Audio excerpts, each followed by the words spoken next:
কক্সবাজার সমুদ্র সৈকতে এক তরুণীকে মারধর করে কান ধরে উঠবস করতে বাধ্য করা হচ্ছে, এমন একটি ভিডিও সামাজিক যোগাযোগ মাধ্যমে ছড়িয়ে পড়ে।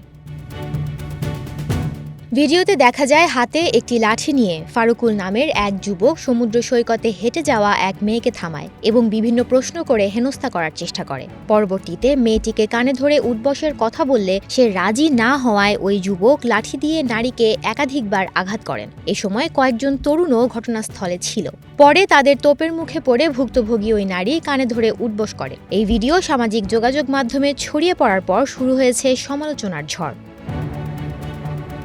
ফারুকুল ইসলাম নামের ওই যুবক নিজ ফেসবুক প্রোফাইলে এই ভিডিও শেয়ার করেন। তবে বিতর্কের জেরে তিনি ভিডিওটি ডিলিটও করে দেন এবং উক্ত ঘটনাকে কেন্দ্র করে কিছু স্ট্যাটাসও দেন। তিনি উল্লেখ করেন, যেসব কাজ আইন পারে না সেসব কাজ জনগণই পারে।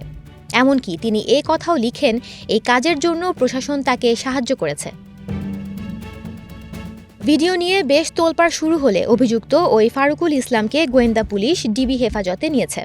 শুক্রবার রাতে তাকে হেফাজতে নেওয়া হয় বলে জানান কক্সবাজার জেলা পুলিশের গোয়েন্দা বিভাগের ওসি জাবেদ মাহমুদ। অভিযুক্ত ফারুকুল ইসলামের বাড়ি চট্টগ্রামের সাতকানিয়া উপজেলায়।